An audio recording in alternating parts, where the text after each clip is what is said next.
Good evening, ladies and gentlemen. Welcome to Lords of the Night. With me, as always, your Lord of Punishment. Say hi, Scribe. Hi, Scribe. And your Lord of Penny. Say hello, Satsu. What up, Del? And I'm your Lord of Pain, the Ranting Monkey. And I hope everybody's well tonight. Satsu, how you doing, man? I am full and sleepy. Should make for a good stream. And Scribbles, how you doing?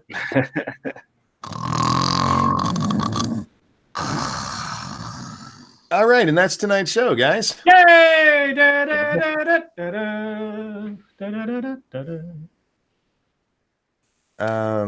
Is SDA still streaming right now? I have no idea. They usually stream until 9 o'clock, so they're probably closing down. Yeah, they got Sinatra on there, so they're talking about stuffs, which I'm sure we'll be talking about a lot today.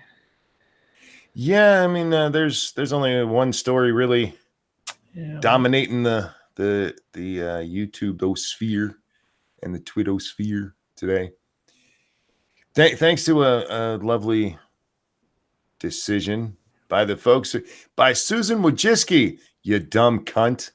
Just want to go on record as saying Susan Wojcicki is a dumb cunt. I say that with love, Susan. That's just that's just jokes. That's just jokes. You're not a dumb cunt.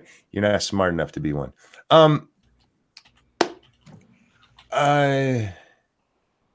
Man, I don't even know what else to talk about. Monkey Dick, Jim Jones, movies, video games. Hit that like button, and for the love of God, please share everybody's stuff. Because fuck.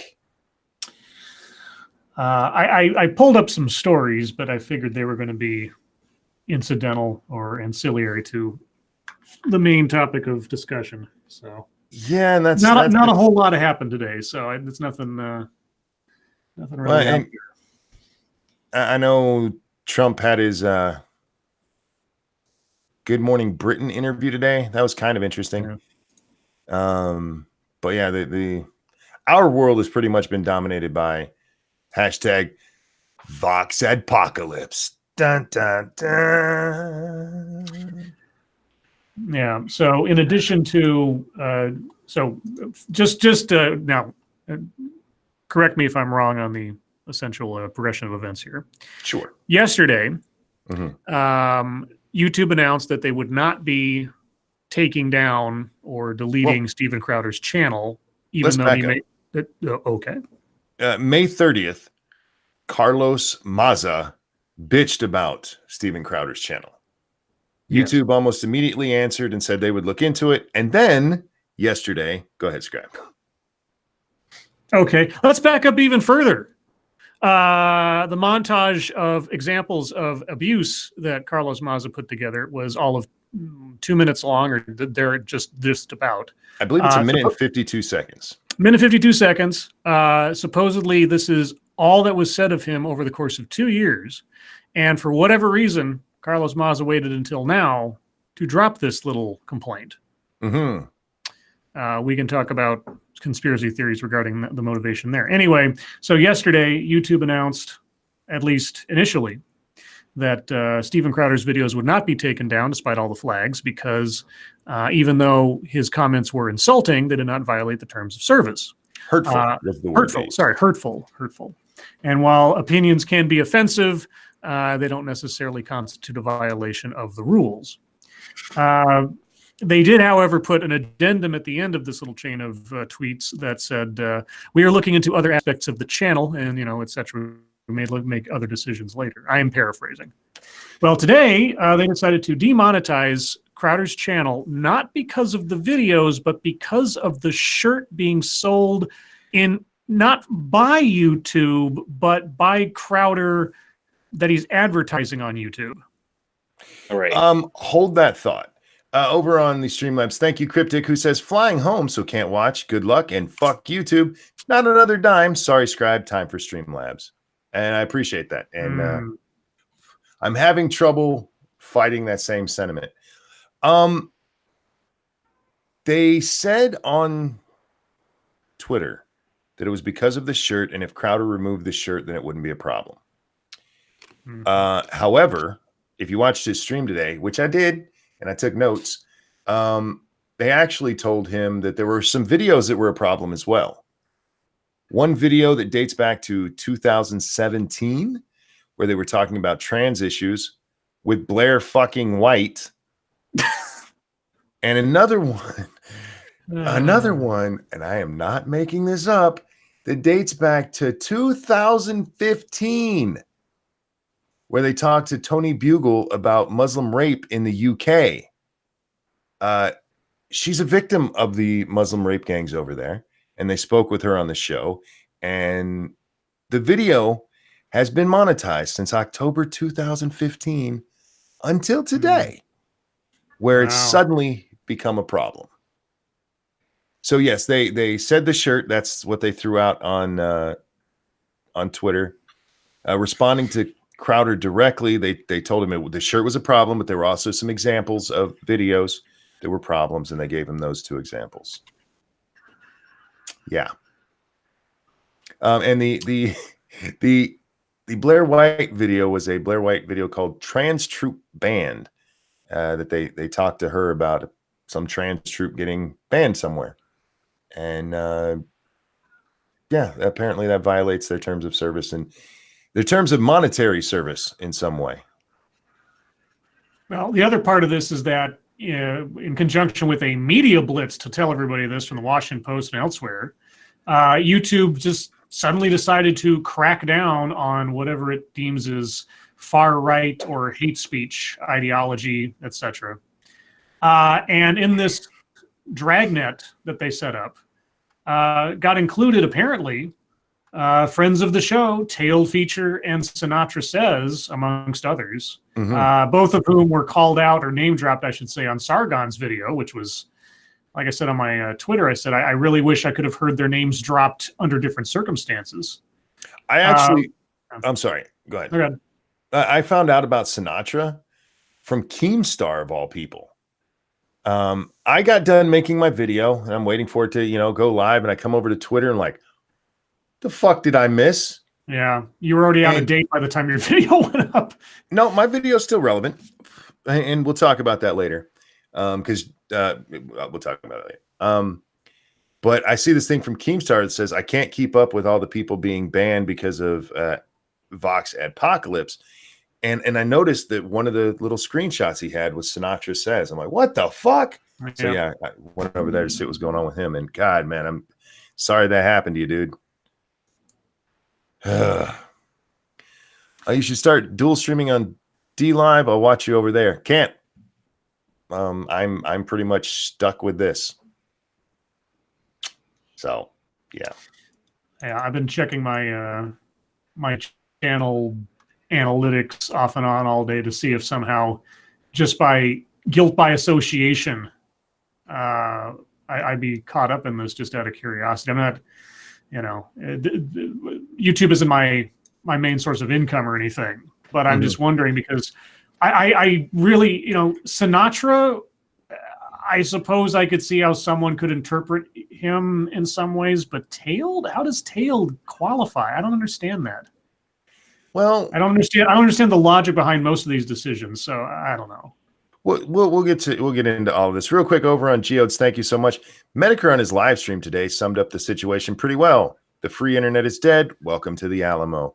I got to see a little bit of Medicare's, and I have trouble. I mean, the free internet has been dead for a while. Let's be honest, but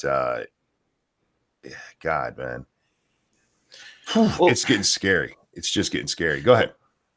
What I find interesting is that the size of the net has been catching quite a few people. And if you guys have been paying attention to both sides of the argument really closely, like both sides of the people who are like, fuck Crowder, ban that motherfucker, he's a piece of shit. And the people saying, no, don't do that because of free speech.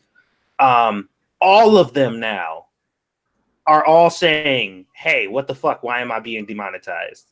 Which is kind of interesting, right? Where it's like, yeah, demonetize people who say fucked up things or mean things about people. And they're like, no, don't do this. It's going to fuck everybody over. And now both parties are like, holy shit, like, why the fuck am I getting demonetized? And it's like, you don't get to join this argument. You don't get to join this rally to fucking stop this shit from happening when you were just begging for it. like less than a few hours ago. You wanted it. You wanted this shit to happen. Kevin Logan and a few of the other people who I know who are leftists that got hit. You were begging for this shit like less than 5 hours ago. And now all of a sudden you're just like, oh, wait a minute. That includes us too? Yes, and it fucking includes you. Inflammatory content. That includes you. Gulf City excels. Thank you so much. You are all figs that need removed from society. Oh God, there's so much to this story that I want to get into. Figs is a slur now, Monkey. Did you know that? I know. It's a slur. It is an actual slur now. As Steven Crowder was on air earlier, because he does his t-shirts through, what was it, Shopify. They're the ones who actually handle the back end stuff. Mm-hmm. He got an email from them that the shirt had to be taken down because they gotten complaints about it. Right. YouTube and Spotify both agree that the shirt says figs. It says figs. Yeah. Anyway, Dark Shade, thank you. Fleeking white tags. Fleeking white suit tags. Hashtag straight pride. That straight pride stuff is stupid. I'm just saying. No offense. I mean, that it also helps that it has a literal picture of a fig for good measure. Just like, you think? Just in case you thought this didn't say fig, here's a picture of one.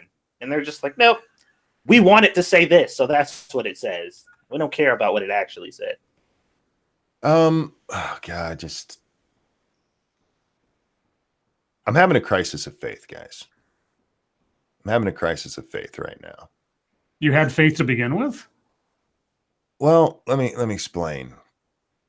I'm a free speech guy, but I'm having a real hard time holding myself back from just reporting the fuck out of this little asshole. Because among other things, you guys, you might not know this because it certainly didn't come through in any of his comments.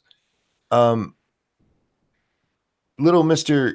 Carlos, he has insinuated that Steven Crowder is gay. Which either he thinks he's gay and he's outing him, or he's using it as a slur. That doesn't quite seem right, does it? For somebody who's bitching that he was called gay as an insult? Real quick, Matt says, oh, go ahead. Dark Shade, thank you. Stupidly funny, you mean? No, it's time for all the identitarian shit to stop. And I'm sorry, I'm not meaning to yell that at you. I just said it the other day when I saw the hashtag straight pride march thing. And then today comes around like, no, let me repeat that. It is time for all of it to stop. Go ahead. What was it Matt said? He said a fig is a type of fruit. Come on, guys. You know exactly what joke he was making. See, the issue that I have with that statement, because I've been getting that quite a bit from people. And the issue is what I am seeing are people saying literally, and I quote, he has a shirt that says communism is for fags. That's what the shirt says. That is what the quote says. And they say this is what he has on this shirt. That is not true. That is absolutely 100% definitively false. We know what he means. It's a play on words. That's what. But that's not what the shirt hang said. On. Whoa. Back up a second. No. But first, that's actually exactly what Carlos Maza said in his interview with the Washington Post. He actually says that it says socialism is for fags. Steven Crowder actually explained the meaning behind the shirt. And if you didn't see his video today, go watch it. Go watch it. He'll tell you what it's about. There's actually a biblical meaning in there. Go look it up. You're giving it meaning you want it to have because all you know about figs is that they're a fruit. Look it up. And that was the point that I was trying to make. Is people are giving it the meaning they want it to have. That's what I say. That's what I see when I see that shirt. Therefore, that's what it means. And I know it's what it means because I said he meant it that way. And that's it. That's all you need. I said he meant it that way. Okay, hold on. Sure. Okay, now that's... I don't have a problem with the shirt existing at all. Sure. But let's let's not pretend here. Let's not pretend what it actually was intended to express. I'm not gonna play the game that I don't understand his intent. I understand the play on words. I understand the definitive escape of it. Let's say, but yeah, no, it is what it's meant. It's the little fig symbol, from a distance. When I first saw it, I thought it was an asterisk. So yeah, that's. I mean, not that. Let me clarify.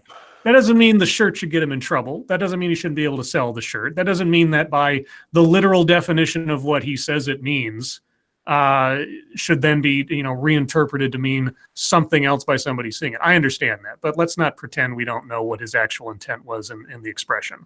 Let's not. I'm not gonna pretend that I'm just that obtuse about it. Did you watch his stream?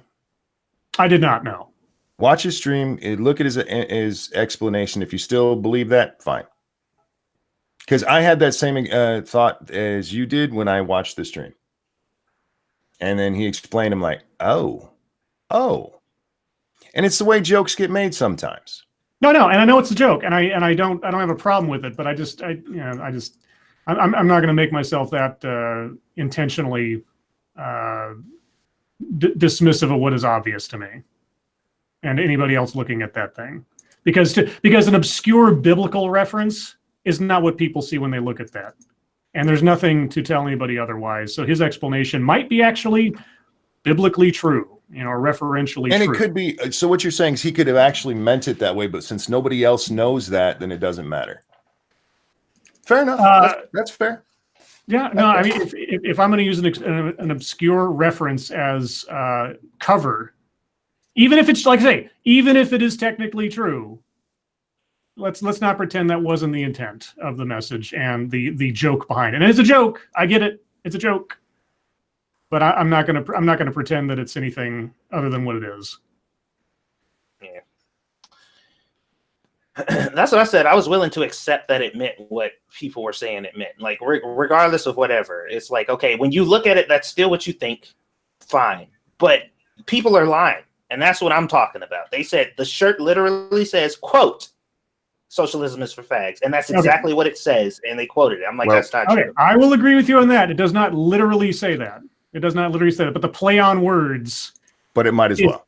It's a play on words. You're supposed to you can take it as one or the other, and that's the whole joke behind it. So people taking it that way, they're not wrong to interpret it in the ways insofar as the joke is concerned. That it literally says that? No. If I leave a blank space in the middle of a word, technically it doesn't say that word. You're right. But come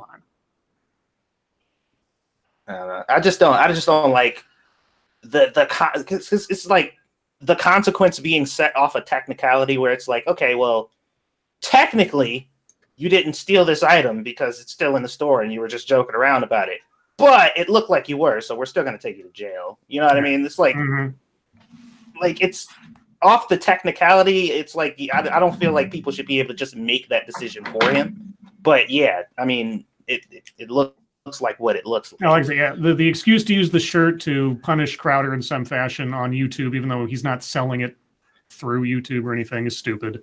Well, he was, because he did have it linked on his page, and his store was linked on his page, so technically selling it through YouTube. Okay, I mean that. Right. Is that part of the terms of service? I don't even know, because I don't. You're not allowed to link to, when you do your links and stuff like that. You're not allowed to link to sites that have.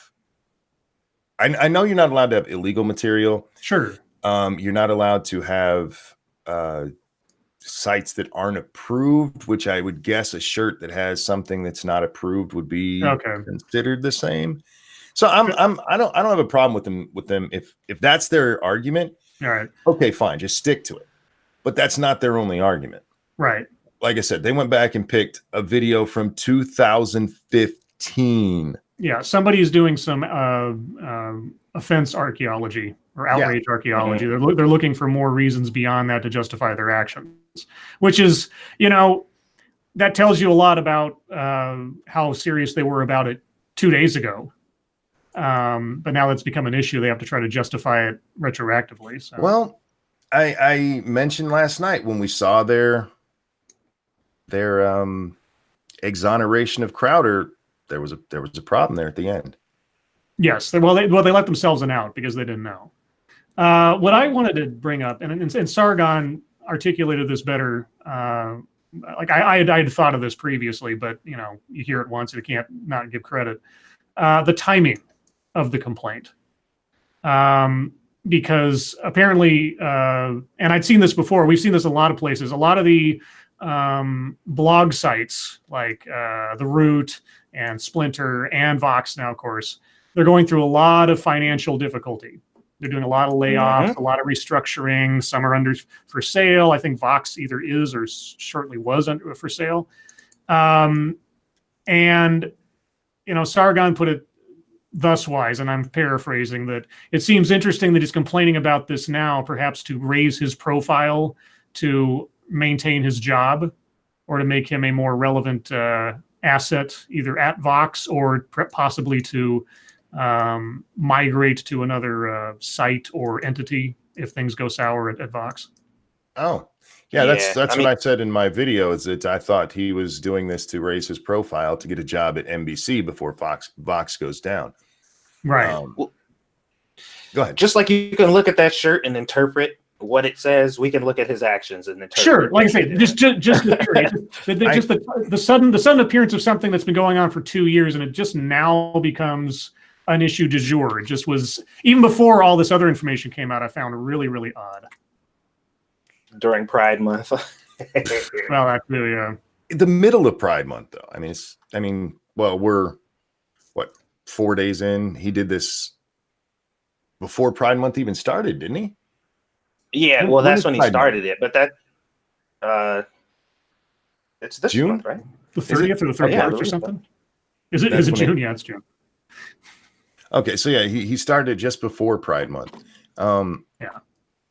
But I don't have my question with his timing is what caused it? What set it off? Because I can't take it anymore. Well, what happened? What new thing happened? Was there a new Crowder video that sparked it?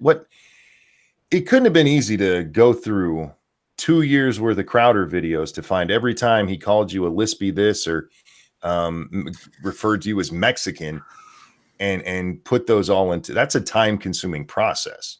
Well, he's got time. I wouldn't be surprised if if Crowder mentions him or does a video about him, either he or someone, his fans or something, alert him to it, and he can just sort of bookmark it and look at it later. So, yeah. Sure, but digging through that to find the exact parts, that's the time consuming. Finding the video is no big deal. It's finding the relevant parts to clip that out. Zealotry can provide a whole endless well of energy. Right. I would love to know what kicked it off. What specifically thing triggered you, Carlos? Yeah, that's the thing that's missing from this whole situation. Yeah, because that hasn't.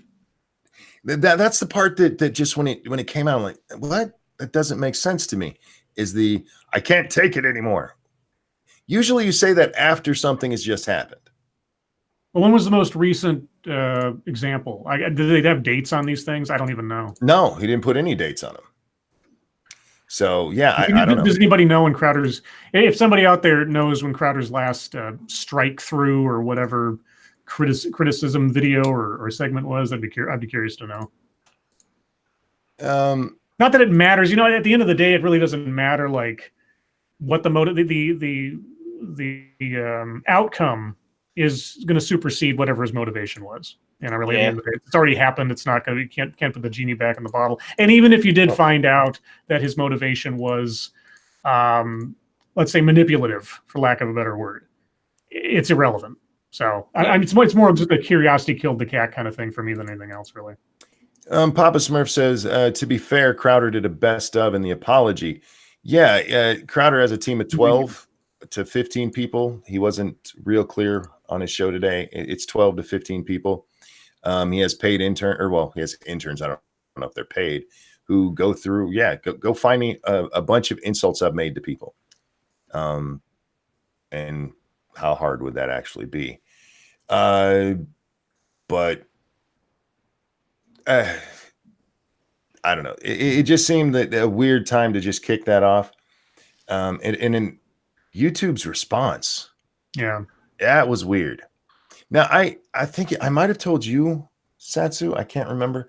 I know I told Irate Bear when we were talking off stream. I was concerned. The other day, a lot of people had trouble on YouTube, and it was actually Google wide. They had problems. Gmail had issues. Google itself had issues. You couldn't get onto live streams for a while. People couldn't start live streams for a while.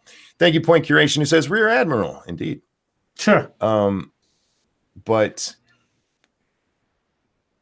every time we've seen that happen, every fucking time, a change comes to YouTube. Yeah. Sometimes big, sometimes small. Usually it's okay, we're going to be censoring just a little bit more. Censoring just a little bit more. Censoring a little bit. And every time that's what it seems to be. And I mentioned I'm afraid to see what's coming down. And there have been people who go ahead. I thought you were done. Oh no, there have been people who have been talking about, well, this has obviously been in the works for a while because you can't just implement a new system and it's got to be tested. And yeah, was this just a convenient excuse for something they're planning on doing anyway? Just a good backdrop for it, you think? I feel like it might have been. Because it seems a little odd that on this one event, all this stuff would suddenly occur. And you're right. There have been little glitches and things going on with YouTube and or Google off and on for the last few days. So it just seems like a bit too much reactionary for this one incident, especially since a lot of the news stories and a lot of things we've seen in the recent past have been talked about them trying to crack down on hate speech in general. I think either this is just a ridiculous coincidence of timing, or it was just a good moment to pull the trigger given the conversation going on. I think that's what it is. I think they saw the backlash they got last night and they're like, fuck it, pull that trigger. Might as well. I think it was something they were planning anyway, because they have a whole creator post about it, a creator blog post about it. Yeah. That's the one that Sargon read on his video today. Okay. I will throw it in the chat for anybody who wants to read it. The gist of the matter is they're updating their policies and they're going to this is my favorite part, and it's the only part I really care to read. They're talking about how they're going to stop promoting things that might give you fake news, but not fake news like MSNBC. No. Like Flat Earth or what's the other? Sandy Hook is the other one they use the example of. Yeah. And then they say this. For example, if a user is watching a video that comes close to violating our policies, our system may include more videos from authoritative sources like top news channels in the Watch Next panel. Authoritative. Them top news channels. And I'm sorry, there was one other thing that I wanted to talk about in there, because they talk about all the things that they're going to crack down on, and one of them is any kind of supremacy. Now, oddly enough, they specifically mention white supremacy later, but they mention any supremacy, and what they mean by any supremacy is, for instance, saying women shouldn't have the right to vote because they're not as intelligent, or for whatever reason, you're not allowed to say women shouldn't have the right to vote. Which, that's an opinion. Look, or it could be a joke. It could be a joke. Well, I jokingly say I want to amend the 19th, but even if somebody's serious about wanting to take away women's right to vote, it's a fucking opinion. Argue with them, you lazy shits. Nope, that stuff's going away. They are going to get rid of it off the platform. Well, I think one interesting note that we should mention before we get off of the topic is Mazza didn't get what he wanted. No, he's mad as hell. Yeah, he didn't get what he wanted. He wanted Crowder gone. Now, if you guys have, once again, like I said, been paying attention to the flow of his tweets and the way that they've been going, he has shifted gears. Before, it was YouTube is monetizing this monster. It is a platform for monetized monsters. They literally created it for these horrible people to specifically be horrible to people. That's what YouTube is for. Now, because YouTube said he's demonetized, he said, so what? He had a tweet that said, so fucking what? Almost every political channel is demonetized. He is still making money outside of YouTube. Yep. So YouTube didn't actually demonetize him. So now that it's shifted now. It's not just YouTube is monetizing these people. He already knows that most of these people are demonetized and that YouTube is by default not demonetizing these people because they are universally pretty much demonetized if you're doing political stuff, which means that he was lying up front. But now now his focus has shifted to any external money that he might be making. Kuvasar of old, I never know how to say your name, I apologize. Would it have anything to do with Vox bleeding money going to freelance writers? Wouldn't this make clickbait for Carlos, thereby making him more relevant? No, I think, well, yes and no. I think Carlos is trying to jump ship. I think because NBC owns Vox, I think Carlos is trying to get a job at NBC. This is just my opinion, guys. I have nothing to back this up, just a guess. I think he's trying to jump ship before Vox goes down the way so many others have. The only part of Vox that is profitable, or at least last anybody looked, which was early this year, I think it was, like back in January, their podcasting was doing very well. Their video department, is that what that would be called? Their video section is in the shitter. They're not making anything off of it. And then they also were recently unionized, and kind of as a result, they've switched to a lot more part-time. They've switched to a lot more contract workers. It's mentioned in my video. You should check it out. Anything else you guys want to say on this before we move on to some other stuff? No, I think we've talked it up at this point. Just wait for some developments.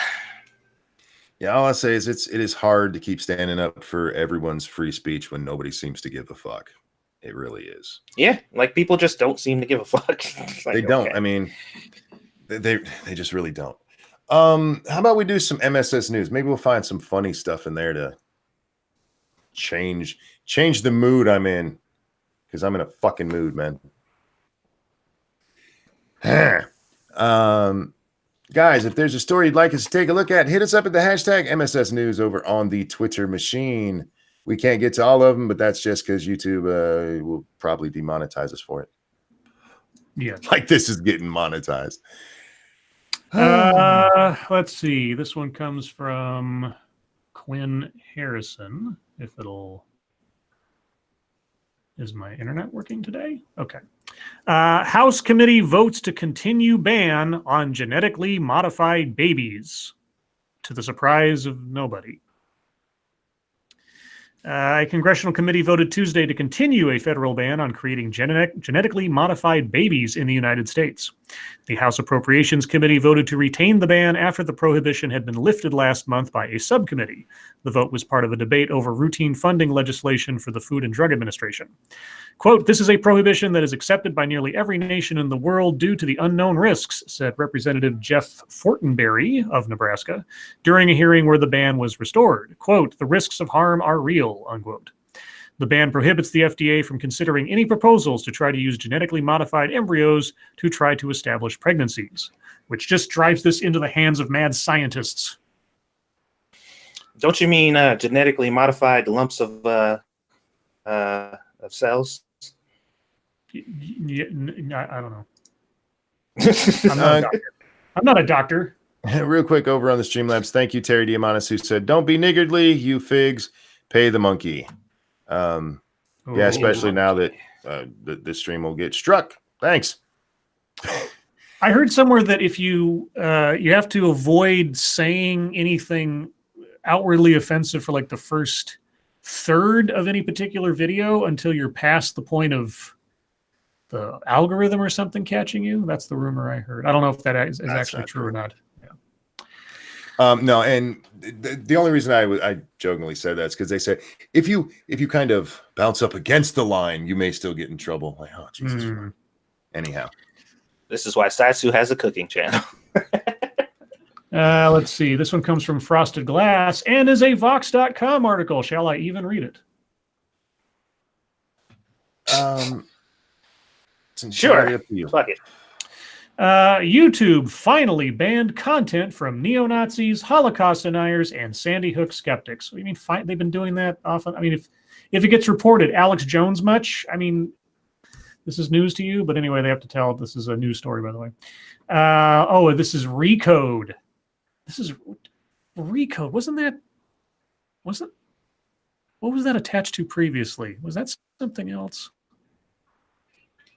Are you thinking of the? I remember Recode. No, I'm thinking of Recode because I remember there was a segment on like MSNBC or something where they had people from Recode on to talk about Gamergate back in the day. Well, I guess because they're owned by the same entity, maybe that's how they cross over. Anyway, YouTube is finally banning content that promotes white supremacist views on its video platform, but it will still permit videos it classifies as borderline, which isn't clearly defined, as well as a host of other problematic content. The Google-owned platform said on Wednesday that it's updating its hate speech policy to prohibit, quote, videos alleging that a group is superior in order to justify discrimination, segregation, or exclusion based on qualities like age, gender, race, caste, religion, sexual orientation, or veteran status. Oh, so diversity. I was about to say, I got some examples to send you, Google, of several businesses that are actively promoting that very thing. Exactly. I got a few choice quotes I could send you. Not that I'm going to, but I could. The company specifically said this new policy would ban videos that promote Nazi ideology.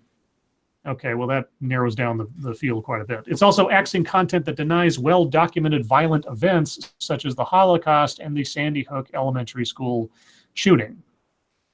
This is the latest development in an ongoing debate among social media companies about how to handle discriminatory and hateful content on their platforms. I wonder if somebody had an opinion about the Charlottesville riots and put blame on both sides, whether or not that would be called denying well-documented violent events from a particular point of view. Chicago Mike, or the violence you. of Antifa. Chicago Mike, thank you. Monkey needs a cooking channel too. We could learn the many different ways to make ramen noodles. I wish I could, man. I wish I could. What's stopping you? My internet. Oh. Well, you just film a video and then you upload it to YouTube per usual. You don't have to do file live. size. Then you run into the problem with file size. You can mitigate that with compression. Anyway, never mind. Here we go. This is a blast from the past in subject matter. This one comes from Massive Dynamics. Near naked Australian man stops intruder by wielding didgeridoo. At least he didn't use it as a sex device. Right. An Australian man woken up by an intruder in his home, chased the suspect off his property wearing just his underpants, and held him at bay armed only with the didgeridoo until police arrived. Kim Abrook told local media that when he woke up to noises in his Adelaide home early Monday morning, he found the thief halfway out the door with his wallet containing $500. Well, maybe don't carry that much cash around on you. Abrook managed to contact the police before grabbing a nearby didgeridoo and chasing the thief. Quote, "I was out there in all my glory," Abrook told 9 News. "I've noticed I run faster naked, semi-naked anyway, so I might try that. Very lucky the cops got there first." Yeah, he's going to beat him over the head with a didgeridoo. Quote, "He's probably lucky I only had a didgeridoo. It's pretty solid. I was going to use it to restrain him." Real quick, Michael, thank you so much. Niggardly, adjective, not generous, stingy. Come on, YouTube. Oh, boy. Let's see. Remember, it's... Never mind. Keep going. Several people have sent us the Vox story. Angry Illinoisian sent us that one. Okay, this one comes from Pincalo, the Driving Ape Man. Examgate. Lawyers claim alleged bribes were charity gifts. Bullshit. You spent, what, $500,000 on charity to a specific individual that just happened to facilitate your children getting into a college they weren't qualified for? That's going to be interesting. This is so going to trial. I hope they televise it. Lawyers representing some of the parents indicted in the U.S. university bribery scandal are going to argue the sizable money their clients forked over to get their kids into prestigious schools were charitable donations, not bribes. Quote, if the money went to a school, it's not a bribe, said Martin Weinberg, a lawyer representing Canadian businessman David Satsu. Satsu is accused of paying $200,000 to get someone else to take his son's entrance exams to get into college. Quote, many of the clients would contend that if payments were made to a charity or sports organization, that is not a bribe, Satsu said outside of the courtroom. I'm sure many of your clients would contend that, since it's their freedom on the line for finding out they bribed fucking officials. That is that's kind of hilarious. Where it's just like, we weren't doing this shitty thing; we were just doing this slightly less shitty thing. Now, just to be clear, that is just that one guy so far making that claim. They show a picture of Lori Loughlin in the story, but so far as this article says, Loughlin and her husband actually haven't made that claim yet. So it's kind of misleading. So as far as I know, that's just that one guy saying, "Oh, it was a charitable donation, not a bribe." But who knows what their defense will be when it gets to court? So we'll see. Well, it'd be hard for them to pull that when they did the old picture switch too. Yeah. James Colley, thank you. But it was Australian money, sort of like $30 American. And Tall Person over on the Streamlabs, thank you so much. Says you don't have to read this message if you don't want to. I just got home and caught up on watching the stream at 2x speed. Fuck YouTube. Don't fuck that rotten fig. He'd enjoy it too much. And fuck all the people that stood with that snowflake. I agree. Let's see. Sora Luna sends us this one. Sora's comment is, I did not know that cacti could be hallucinogenic. Well, peyote is a cacti. So, yes, it can. But in relation to that comment, the story is, Oakland residents won't be busted for using magic mushrooms and other psychedelic drugs. Okay, so they actually said it was okay. Or wait, was that Colorado that was talking about psilocybin being legalized? Maybe that was Colorado. Colorado was going to. Okay, well, apparently Oakland beat them to it. You may not see them popping up in dispensaries yet, but Oakland just allowed the use of magic mushrooms and other natural psychedelics. On Tuesday, Oakland City Council voted unanimously to decriminalize the use of shrooms and other natural psychedelic drugs, including cacti, becoming the second city in the country to take this step. The drugs still aren't necessarily legal. You know what we call that? Illegal. But the resolution means police cannot impose criminal penalties for the natural drugs or any city funds or use any city funds to investigate or enforce the criminal penalties. Even people currently being prosecuted for these kinds of drugs are now off the hook, according to the resolution. Denver was the first city to enact this kind of ordinance in May. Oh, okay, they actually enacted it. I guess I forgot that part. But Oakland's goes further. Where Denver's ordinance was focused on magic mushrooms, which contain psilocybin, Oakland is decriminalizing any plant or fungi that has hallucinogenic or psychedelic properties. That's a first for any U.S. city, but it doesn't apply to drugs such as LSD or MDMA, which are synthetic. Okay. Cannot impose criminal penalties for using the natural drugs. What if I'm driving while tripping? It's legal.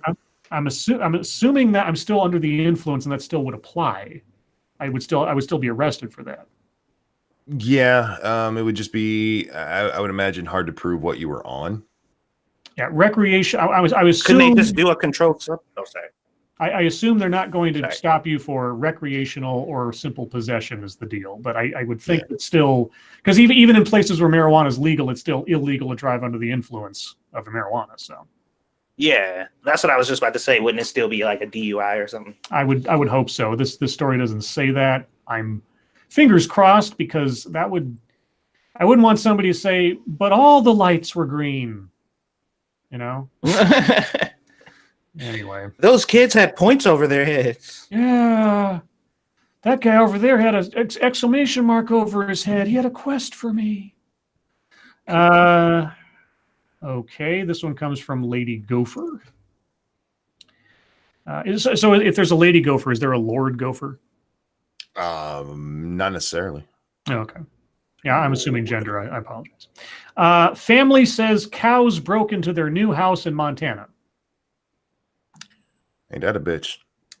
And there's a photo of this, or at least a cow in a house. A Washington family.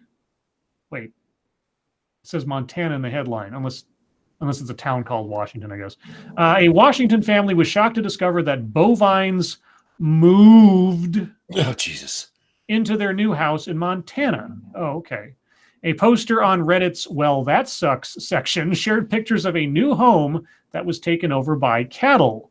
Quote, this big guy and 3 of his friends got into our newly built Montana house and proceeded to live there for a month before being found out. And if you look at the pictures, the place is an absolute disgusting disaster area. I can't actually post a link because it's too long. Let me see if I can. And I bet it still looks nicer than hoarder houses. Oh God. Let's see. Several commenters said that the house might very well need to be gutted and refloored due to the damage, and urged the poster to talk to an insurance company. Yeah, because they left it there for a month with how do they get in? There was a bad storm in the town, and I think around late April, we think the cows were looking for coverage. They either got in by nudging a lever door, or the wind might have blown the door open. We're not sure. Insurance has been contacted, but I'm not sure about the outcome because my stepdad is trying to deal with it directly with Cattle Guy and trying to work something out. And no, we don't have farmers insurance. Cattleman has already contacted contractors to come out and appraise the house. We have all his info, but unfortunately we are back in Washington at this time, so it's going to be a process. Well, if the owner is willing to help, that's great, but I'd get it in writing. If that was there against the walls or anything, it wouldn't even just be the floors. I mean, they might have to tear that whole fucking thing down. Yeah, it could be a loss all the way. Let's see. This one comes from Chicago Mike. Don't let cows live in your house, y'all. That's no way to talk about Tess Holiday. Oh, boy. Tracy Morgan. Fat people anymore. No, Tracy Morgan gets in a crash right after buying a $2 million Bugatti. Yikes. Tracy Morgan is fine, but we will have to wait and see about his ride. Oh, I don't care. The star of The Last OG. Do I know that show? I don't think I know that show. Got into an accident. Is it recent? Okay. Got into an accident Tuesday after reportedly just purchasing a $2 million Bugatti supercar. According to the New York Daily News, the 50-year-old actor was sideswiped by a woman driving a Honda CR-V in New York's Hell's Kitchen. Morgan was half a mile from the dealership where he purchased the vehicle. So he got hit. He tweeted he was okay. Quote, thanks for any concern, but I'm totally fine. My new car, we shall see. Love you all. The crash came a few days shy of the 5-year anniversary of the 2014 accident that critically injured Morgan after a Walmart truck struck a limo van in which he and some others were traveling. Comedian James Jimmy Mac McNair was killed in the crash. Michael Sexton, the Bugatti sales manager at Manhattan Motor Cars, told the paper that Morgan had purchased the convertible about 30 minutes before Tuesday's accident. This was his dream car, Sexton told the Daily News. He was talking about it all weekend. I wonder if he already had insurance. Well, or I guess the person that hit him should have insurance to pay off a $2 million car.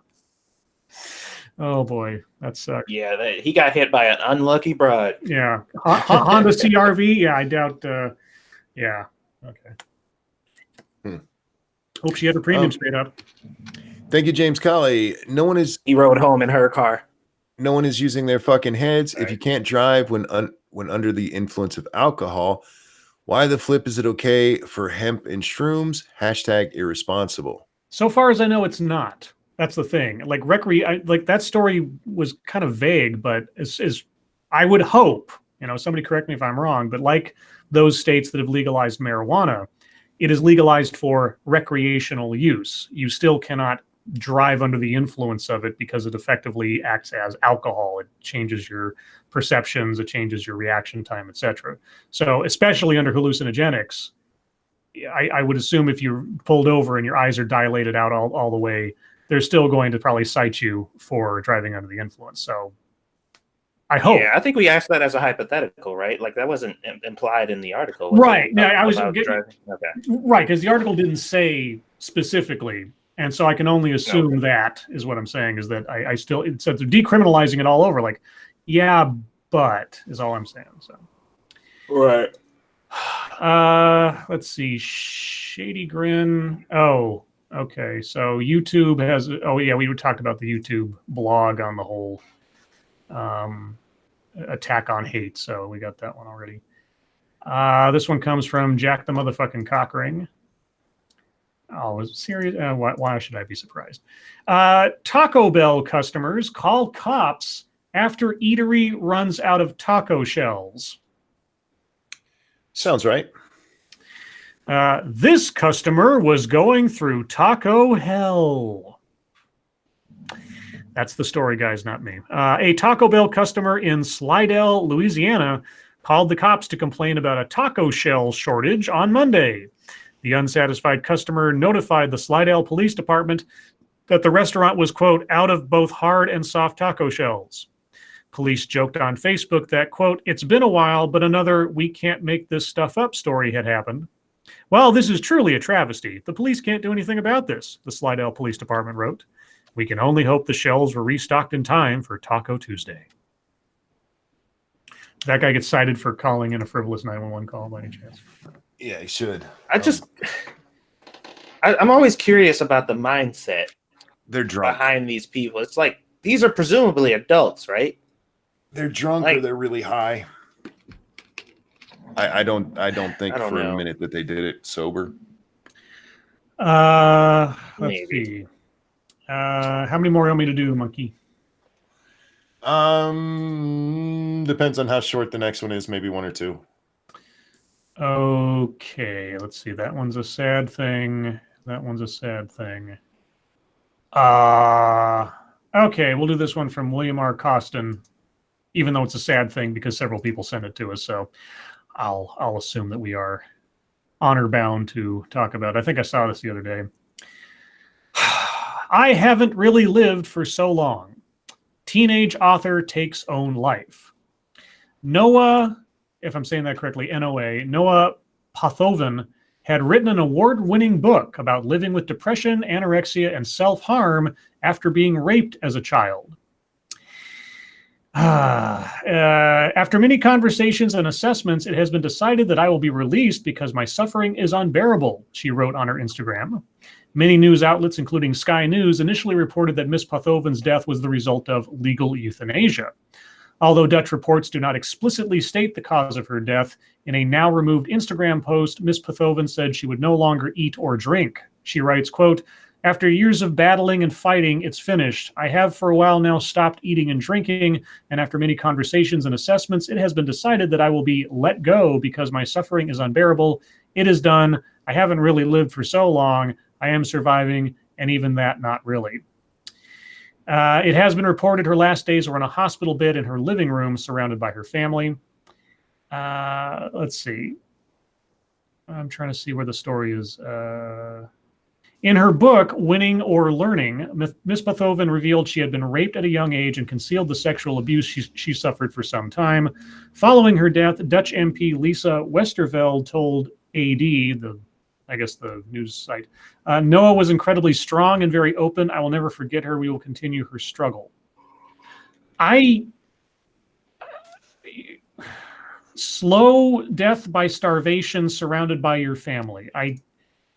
I would think you would take some action to intervene that on the basis that she's not in her right mind. That boggles me. I don't understand that. I wonder how many places that's a thing in. Like, can you just request to be like, yeah, I'm done living? Can you like? Well, somebody like I know I don't know specifically, but I know that the laws and or culture around suicide is different in different countries. Like legal euthanasia, etc., or self-initiated euthanasia is permissible in, like, I think Sweden or something, other places. I guess this lady was Dutch, so I don't know the laws of it, but all the same, just on a sort of maybe you should reconsider watching your family member rot away in a hospital bed in her living room. I don't know. That just could we stick a pin in that for deep topic time? Because I got an interesting question. Go ahead about that.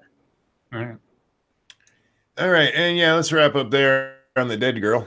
Sorry, a lot of people sent us that one. I didn't want to leave it behind because it's like, well, people want us to talk about it. It's weird that y'all are fascinated by that story. The original story, as reported, was that she had been medically assisted suicide because she was depressed about her rape.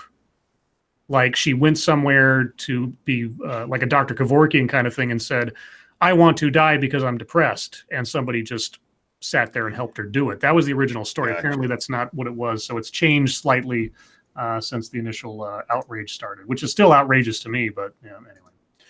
Yeah, well, watching somebody die like that, yeah, to me, that's put them in a home until they can get better, because Jesus fuck. Mm-hmm. But that moves us on to the YouTube's time. And Satsu, what you did?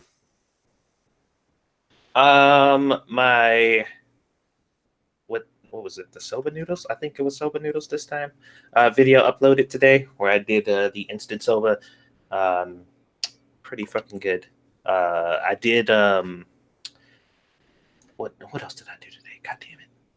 Oh, I edited a day, Satsu. Well, that like most of the stuff I did outside of like going back and forth with people on Twitter has been clouded because that's what most of my day was. So I edited the bacon pancakes video, which will be going up soon. And then I made a dish today. I don't even know really what to call it because it was just it was my own recipe and I just kind of did it off the top of my head. But he had sent me some Chinese sausage that I was trying to figure out what to do with because I've never dealt with that kind of meat before. And it was interesting trying to brainstorm and figure out what I did with it. But what I did do with it, holy shit, it was fucking delicious. Which is kind of partially why I'm sleepy right now because I ate a fuck ton of it and now I'm like super chill because I did that. So that video will be coming out after the bacon pancakes video. But yeah, I am very pleased with the outcome. I think I made good use of them. So Cryptic, you'll be happy that you didn't waste your money and I didn't like fuck them up or something. Scribbles, what'd you do? I started to work on that Equity in the Classroom podcast thing. It's like a 30-minute long podcast, and there's actually quite a bit I can cut out that's mostly anecdotes and things that don't really need to be there. What I spent most of my first go at it was actually researching the two speakers, the host and his guest, because they give a little bit of summary information about them, but not much. And so I wanted to make sure I gave a full accounting of who was talking. And then I had to find a couple pictures of them each because it's just a blank title card that sits there the whole time. So I'm going to add those in to give some definition as to who's talking. So yeah, just some scripting so far and a little bit of editing, nothing major, but that's what I'm working on right now. Though I will tell you, watching my friends and peers in the YouTubeosphere get completely screwed over today did take a little bit of wind out of my sails in doing video work today. So yeah, that's that. All right, and I did my video on Crowder this morning, this afternoon.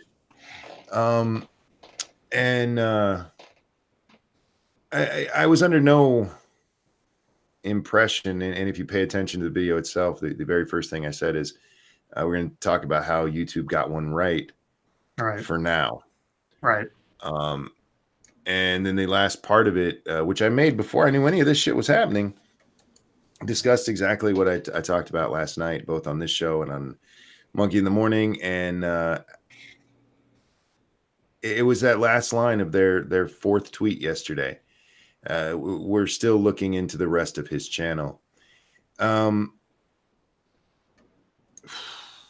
knew something. I knew something was up. There just had to be. There was no other reason to throw that out there, to give themselves an out for that when they'd finally made a decision. And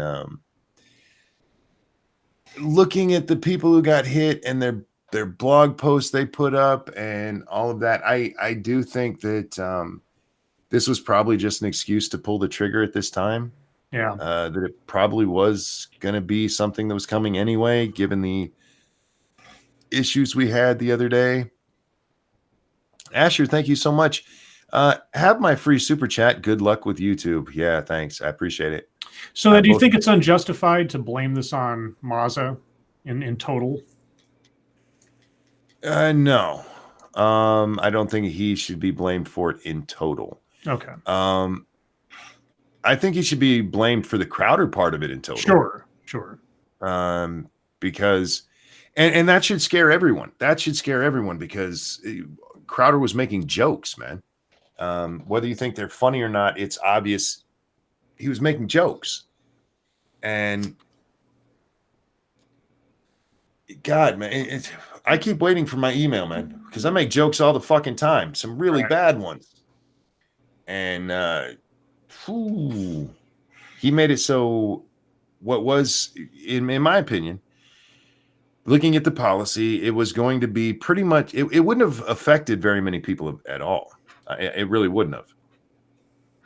Like the stuff with the Sandy Hook. I mean, they'd already told us that was being done. Right. The supremacist stuff, they've told us repeatedly that's been done. But they just keep tweaking the system. But then today, with all of this going on, there's been an argument about how much anything would have had to been changed. It's amazing to me how many people either don't code or have only been coding for less than a year, who suddenly are coding experts. Like, no, this would take decades to figure out in advance. No, it really wouldn't. The majority of what they would need to do would be just to tweak what the algorithm itself was looking for. I don't know how much they did tweak that, though. I think they're going to be doing it in the near future so that more stuff is getting hit, based on this whole Carlos thing. So we'll see.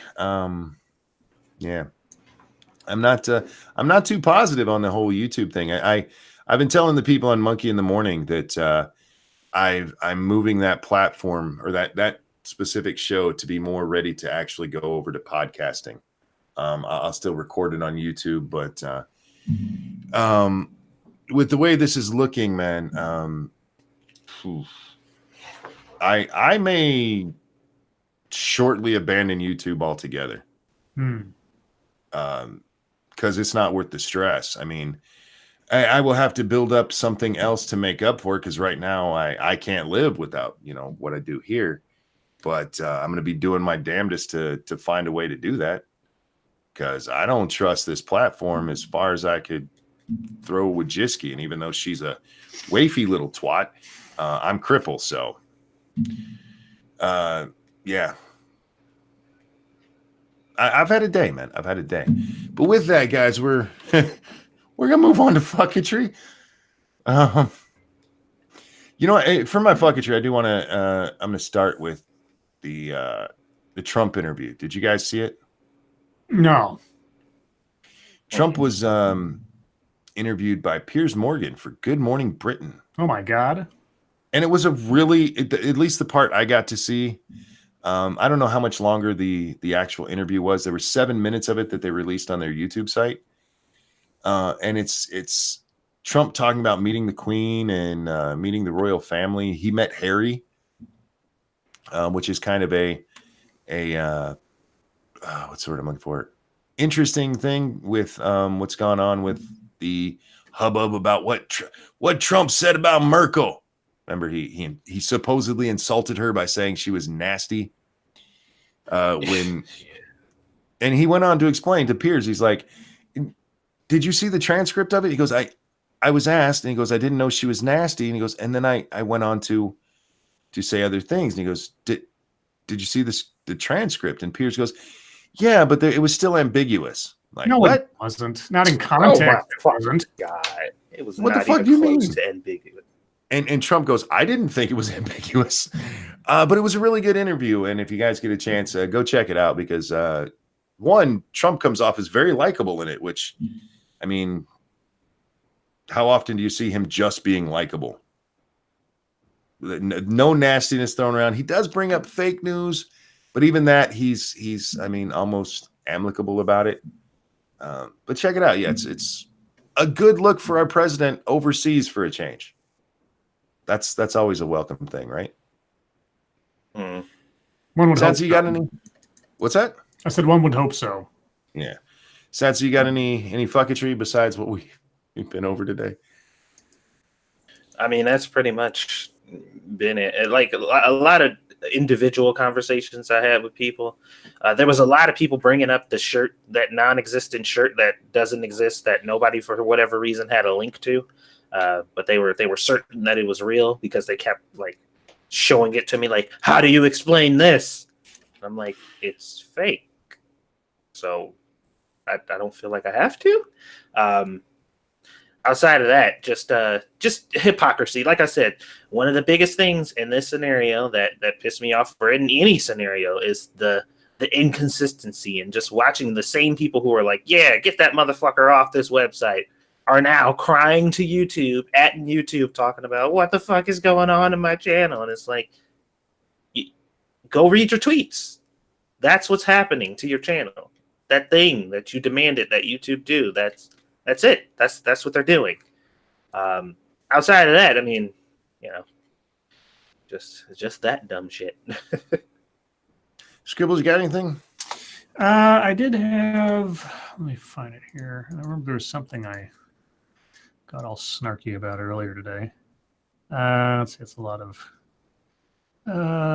Carlos stuff. Well, first off, it's not really fucketry so much, but there was this photo set going around of someone's 3-year-old cousin whose birthday they wanted to be like this death/ghost themed thing. And so you've got this tiny little girl dressed up in like a nun's outfit with white face makeup on and big black eyes, like big black and dark eyes. And she looks creepy, but it's completely adorable. And I just wanted to tell people that. It's on my Twitter. Oh, down a bit. Also, today was like with all the other crap going on, things that were like cute and or nice stood out to me. So there's this video going around of this dad sitting on a couch with his little baby, and they're having a conversation because the baby is emoting very maturely for a baby with his hands and even the nonsense that he's babbling, but it made me smile. It's super fucking cute, guys. Go check it out. And then, but the last thing was an opinion piece from NPR they put out today, and I read it. I'll read the caption. But my response kind of goes into some of the stuff they talked about in the article. It's an NPR opinion piece. It says many doctors are bias against overweight kids. Obviously a spelling mistake. That's not why I wrote the thing though. Quote, not only are we doctors doing a lousy job helping our patients lose weight, our stigmatizing behavior may stop patients with obesity from getting other preventative care, says Dr. Mara Gordon. I read the article. You have to read it for yourself. It's on my Twitter. But my response was, besides pointing out the our bias thing, I said bias towards being concerned, maybe, because sugarcoating the realities of obesity to parents and kids, funnily enough, doesn't help anything. Policing the words you use to protect their feelings when their long-term health is at stake. Really? Because that's what the article was about. It was about changing your language when you talk to children and their parents about healthy habits for better weight, or if they are already overweight, how to try to fight that. And then they go on to talk about, there's this program at this hospital called ideal, and each letter spells out something where, kids are treated with respect when they have these weight problems. Like, oh, so fat camp. You're just changing the language of a fat camp and making it sound all like, kumbaya. When, especially if you're in a room with an obese, like a 12-year-old and the parent standing there, I think there's something else you should be talking about with the parent alone. Like, this is borderline abuse of your child, feeding them whatever you're feeding them and letting them get this ridiculous. But anyway, it was just a very skewed, in my opinion, take on how doctors should be like walking on eggshells around talking about weight issues because you don't want to hurt their feelings. And it's like, I'll worry about their feelings after their cholesterol level goes down to a safe level. That's all. I don't really care about somebody's feelings. I mean, you don't want to treat them with disrespect or anything, but at the same time, come on. Let's not pretend you can't be a little bit, talk about serious issues seriously. So anyway, that's all I had. All righty. Yeah, I don't think I have anything other than this stuff because, well, I worked on a video and then this shit blew up. I just gotta say, I am very glad that you're making videos again. I know a lot of people said that same wise, but I wish you didn't have to make videos on certain subjects, obviously. But all the same, I'm glad you're making videos again. Yeah, we'll see how long that lasts now. What's the point? I did want to point out one thing, and this goes to this is what I think has been pissing me off the most about this. Oh, Carlos, he's upset that somebody named Ford Fisher, who is a videographer. Her name is what? Somebody's name, Ford Fisher. Ford. Okay, I thought it was her name. I was like, somebody named her daughter Ford. Okay. No, it's a dude, and okay. He has in his Twitter bio that his footage has been used in award-winning, Oscar-winning and Emmy-winning documentaries. Ooh, like what? Does he say? No. Oh, okay. But he got hit with this. He got hit in this whole thing, and Carlos is mad about that because Ford, he's one of the good ones, don't you know? He's down there recording the bad peoples. And Carlos said, "What's happening to Ford is fucking awful. He's a good journalist doing important work. I don't understand how at YouTube is still so bad at this. How can they not differentiate between white supremacist content and good faith reporting on white supremacy?" Carlos, you're a journalist who advocates censorship in America. Certainly you can understand how somebody can be bad at their job. Womp womp. The very amendment that gives you your right to do your fucking job is the one you're shitting on right now. And I get it. And I've seen this argument. It's not about free speech. It's not about the legal definition of free speech. No, it's not. It's about censorship and the concept of free speech. You have a journalist, a fucking journalist, arguing to censor people. And we're seeing it all over. The New York Times, their piece, because they did a piece on YouTube's new blog, right? The one that explains all the changes. Mm-hmm. And in it, they talked to several experts, don't you know? Mm-hmm. People at, what are they called? Activist groups with masters in social science. That's as clear as they get. They have a master's in social science. Like what kind of social science? All right. Shh, we're not going to talk. But they're advocating censorship. They're cheering it, actively cheering it. The same people who got mad because Jim Acosta got kicked out of the White House for putting his hands on a woman and not giving up the mic when it was his turn to do so. Now suddenly they can't be found to defend any I don't know, rights. Even on principle. Sure, it is their own platform. They can make whatever fucking rules they want. But as American reporters, shouldn't you be standing up against this shit? When the hell did the left become so oppressive? You fucking assholes will go burn down Berkeley when you have no idea what the history and the meaning behind what that place was. You fucking absolute shitbags. Anyway, drops nuke. Why is this Fallout so bad, right? And Tailed, man, dude, I am so sorry to hear you got hit in that. Yeah, Tailed. I was so pissed off when I saw that. I was like, why? What? And if you can say, you know, did they send you a notice, like at least giving you a pat answer for why or something, or did they cite a video or anything? I'm imagining he got the same one Sinatra got. Oh, what did Sinatra get? I hadn't heard that. It's just a very here. I'll pull it up. I'll read it real fast because it's generic as fuck. Sure, I can imagine. Come on, load up. People waiting on me. Hurry up. My damn computer never listens. Right here. Dear Sinatra says, during a recent review, our team of policy specialists carefully looked over the videos you've uploaded to your channel, Sinatra says. We found that a significant portion of your channel is not in line with our YouTube partner program policies. As of today, your channel is not eligible to monetize, and you will not have access to monetization tools and features. Please go to your monetization page to read more about the specific policies our specialist flagged. Now, I don't know if he went and got more policies or got told what it was, but it does go on to tell them that they'll be able to reapply for the YouTube Partnership Program in 30 days. Reapply. Yeah. So does he have to, like, in the meantime, take down every video on the chance it might violate whatever these new rules are in order to requalify? Probably. Oh, boy.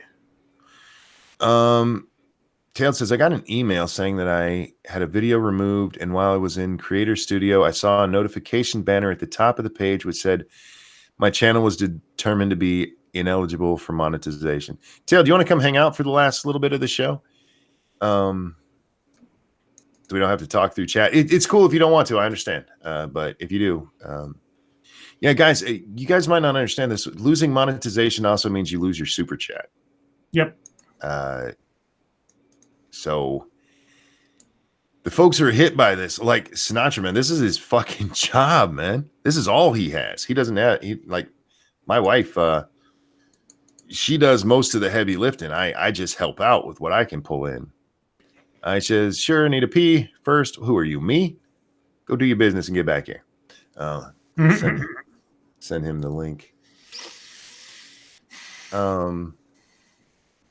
Yeah, this is ugly business, man. And I feel sorry for the people who it did hit because, oh shit, am I not friends with you on this? Oh, there you are. Okay. Like, tell me we're friends on my cousin's account. All right, link sent to you, sir.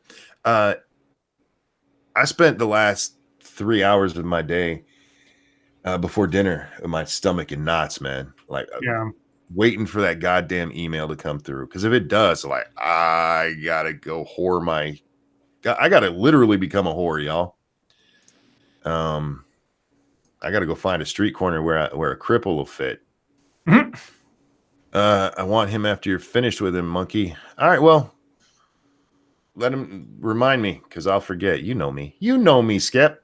Why are you telling me now? Nothing for you here, says Streamlabs. Are you telling me I have a donation or that's where I can get donation? Well, I can get donations over there. The problem is most people can't use my Streamlabs because if you set up your Streamlabs a certain way with credit cards, Streamlabs will dox you. So I don't accept credit cards. Yeah. Only PayPal payments. So yeah, and there's a lot of people in my shoes too, and some who yeah, they're not gonna have options, man. Reapply in 30 days. There's a make work project for you. Yeah. I couldn't even imagine going through everything. I just have to delete all the streams. Just have to delete them all. Right. Yeah. And guys, sorry, I may go through and do that anyway. They may all disappear. Because God knows what's been said over the year. You know, we'll just turn it over to chat early, and for the record, chat, we'll be breaking it up a little bit with talking to Tail too to see what somebody was hit by this things, man. Jesus fuck. So questions, comments, concerns, throw them into the chat right now. We'll do our best to pay attention to them. And again, Skep, remind me when Tail's here, and I'll tell him what you said. I don't know if he's actually talking to us, but Angry Illinoisan says, "How are you?" Scribe, how are you? Sad and concerned for my friends.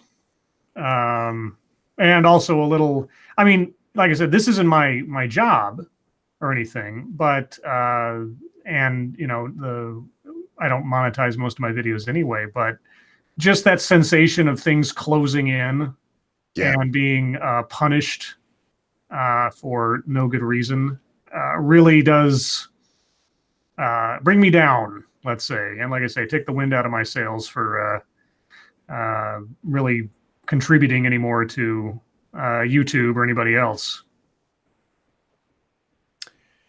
Satsu, how you doing, man? Are you? I'm still? pretty good. I know you're tired over there. Yeah, I'm not. I don't know. I guess I'm not as concerned as everybody else, and it's not specifically because I have like these other two avenues, because it's not like I'm making bank over there either. It's just, I don't know.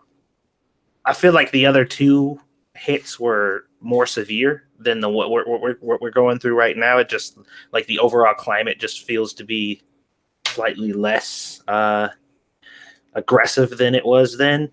So I don't know. Maybe I'm just misreading the situation, but I'm in wait and see mode, as opposed to maybe like slight panic mode. Speaking of wait and see, Tailed, Feskarma. how are you, sir? I'm all right. Fucking me. Exactly. Careful, I think you're slandering him there. Moo. He's called me Moo. He called I him did Moo. That's great. I did that the other morning. Don't you remember? Yeah, I do remember. And I do. I thought it was funny. Okay, Tailed. Did they give you any further explanation or? Nope. Jesus fuck. So you got the same email as Sinatra, I'm assuming? Well, as I say, I got an email about a video that they removed. Nothing to do with the demonetization at all. Oh, wow. That's dirty. Yeah, it was only, as I say, it was only when I got to the Creator Studio page, there was a banner at the top saying, you know, we've updated our, you know, hate speech rules or whatever it was.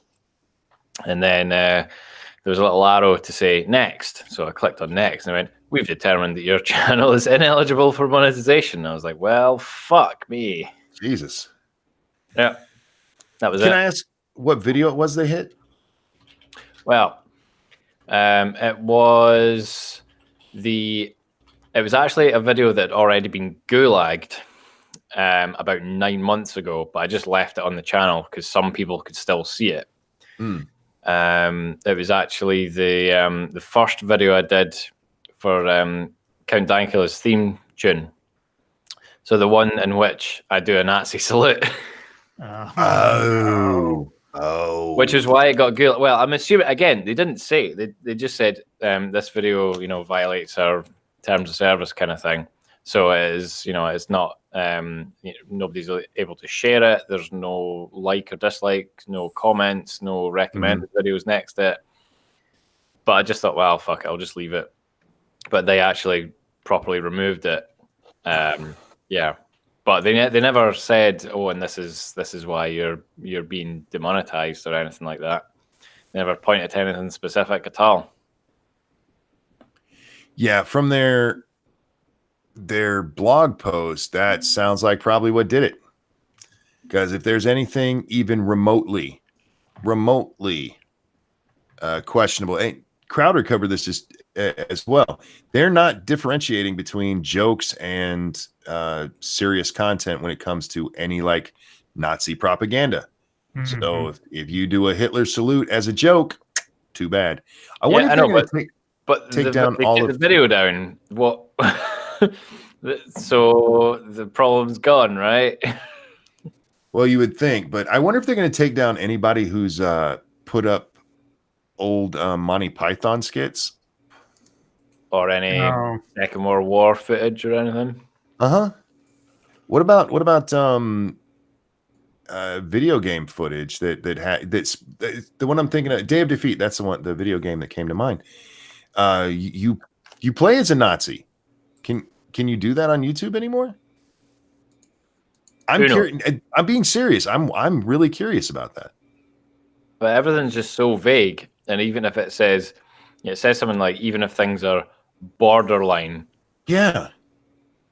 Define borderline, motherfucker. What? And if they don't tell you what it is you have to do to potentially requalify for monetization after the 30 days, what the fuck are you supposed to do? Exactly, yeah. James Colley, thank you. Tailed, is Crazy Lady Winners still up? Yes, it is. Well, as far as I know, yeah. Real quick, I had started question time before you got here. So, Devil Fruit says, is YouTube over then? No, YouTube is still the biggest platform, and they will be for a while. And another thing, and it wasn't even Crowder who pointed this out. It was one of the guys who works the studio. This shit is going to happen everywhere. It has to. And even if the payment companies are the ones who force it to happen, it's going to happen everywhere. I actually think this was inevitable, and they were just waiting for the right excuse to do this. Me too. We discussed that earlier. Yeah, I think they already had it in place because they pulled that trigger real quick. Usually with a change like this, they'll tell us in 2 weeks or in a month we're going to do this, and yeah, they did it today. We're rolling out this. Oh, okay. So the online marketplace is being restricted, and families are being shredded because a few vindictive cunts posing as journalists are jealous they're making less money. Yeah. I mean, I just saw a post with all of Crowder's docs information on it. I don't know if it's real or not. He's been doxxed before. Yeah. But yeah, Carlos needs to take responsibility for this. He clearly sent him to come do this. What other video sites are viable for you guys? I mean, I could upload to any, but if you're talking about viability in getting seen, right now what's viable for me is to get seen, get more people watching, more people buying merchandise. That's what's viable. So YouTube, that's what's viable. Yeah, I've been slowly transitioning over to D Live for the most part when it comes to my streams and stuff. And I'm not transitioning fully over there, but a lot of my content has been kind of splicing over into that area. So if you're on D Live, just follow 2 Cents Plus over there, because that's where I do a lot of my gaming and soon to be cooking stuff. So. How is Carlos to Vox like the Virginia Beach shooter? They both love suppression. Damn you, Frosted Glass. You're going to get me in trouble. I think there should be an investigation for the antitrust practices that YouTube's been doing. I don't think YouTube is as bad as Facebook and Twitter when it comes to that. I mean, there are plenty of other video sharing sites. You'd have to point to something specific, RJ. Blind Press says, do you think small creators should just say fuck it and go to a place like, say, Twitch? A lot of creators have already moved over to Twitch. Already got one foot in the door. If you want to be noticed, you're going to stay on YouTube. Yeah. I hope PewDiePie comes out and says something. I'd be curious what he thinks, because Vox has targeted him quite a bit too. Them dirty little shitbags. Yeah, well, chances are PewDiePie is probably he's gonna be like, this is bullshit, but most likely he's gonna come out in defense of YouTube based on their position, and he knows what position they're in because he talks to them directly. He's gonna be like, I mean, what the fuck else can they do, really? Like, what other solution do they have at their disposal to to stay on the top and not, get all this shit. Back your creators. Every time they do this, they're just hurting it more and more. It's almost like they don't get that Vox is a competitor. It's almost like they don't get that NBC is a competitor, that all of these fucking other news sites and video sites they're fucking competitors. Well, they're not treating the situation like it's between a company. Yeah, that like they're treating it as an individual. Right now, Carlos Maza is Vox. Like he is the embodiment of the entire company for them. That's the only thing that they're focusing on. It's just him. He is Vox at this moment. So that's how they're treating it. Look, man, what you do is you go, we'll take your concerns under advisement, and then you move on with your day. That's what you do. And part of PewDiePie's problem, and when he's done that before, you're right, he's gonna come out to defend YouTube, is that he's a giant puss sometimes. And somebody asked if my Twitter got blasted. Yeah, it did. It should be back in like 3 days. I can't remember how long I've been gone. Fucking hell, they nuked Sinatra. Yes, they did. Oh, that reminds me. That was Skeptalk. He wanted to know if you'd be available for him later. Who, me? Yeah, you, Tail. Sorry. Maybe. Depends how late they start, I suppose. Sinatra says Nazi zombies. Yeah. Lots of games with that in it. Wolfenstein 3D. Yep. Said it a year ago. I hope you are doing this a year from now. You know what? Talk to me tomorrow. It's not a good day for me to actually make decisions. I have asthma, nearly died yesterday from the smoke of the wildfire in northern Alberta. Thank God it rained last night. Sorry to hear that, Doug. I hope you feel better. Oh, and Skep, yep, I remembered. I saw your name and it reminded me. Oh, shit, chat jumped. I finally got to where I was supposed to be. Did you guys hear about the UN and anime? Does Satsu have an opinion on that? I saw a headline. That's all I saw. Satsu, did you hear about this? Not really, because I'm not well informed on it. I heard about it, but I didn't look into it. I think Bear did a video on it. Yeah, like gonna ban it or something is the headline I saw, but you can't trust headlines. Well, I've been seeing headlines like that for about 3 or 4 years now, so it's like, Toasted said, "Why do people find fucking animals funny?" Toasted, who are you hanging out with? Seriously. Yeah, I don't. What is going on in your life, dude? Satsu, will you start streaming Lords of the Night on DLive? I mean, I could if I ever decided to go back to streaming in general with OBS, which I probably could do now because I've got some more power into my computer and the issues that I was having before are no longer happening. But it's unlikely, I'll say. We'll see, because I'm actually transitioning more and more over to kind of focusing in on my other 2 projects, because those are like passion projects for me. Those are things that I actually like. I love talking politics with you guys and all that stuff, but this is more of the hobby.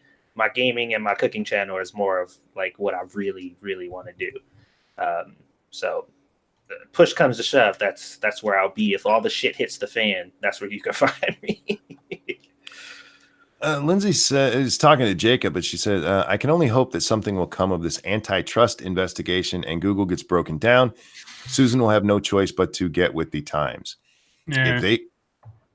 If they break YouTube off of Google, YouTube folds. Yeah. Oh, yeah. It doesn't make any money. It's basically just sort of I don't even know. It's just for PR, basically. Well, that's exactly what it was.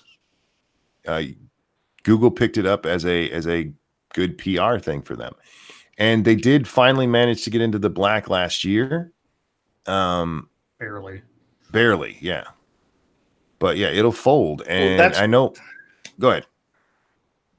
Well, I was about to say that's part of the reason why I think PewDiePie ends up coming to their defense sometimes, where he's just like the company needs to exist, and they're going to do whatever it takes to make sure that it, like, you know, that type of catastrophic event doesn't happen. So if you were in that position and you weren't just like, fuck you, I don't give a fuck about this company, then what would you do? You'd do whatever it took to keep it afloat.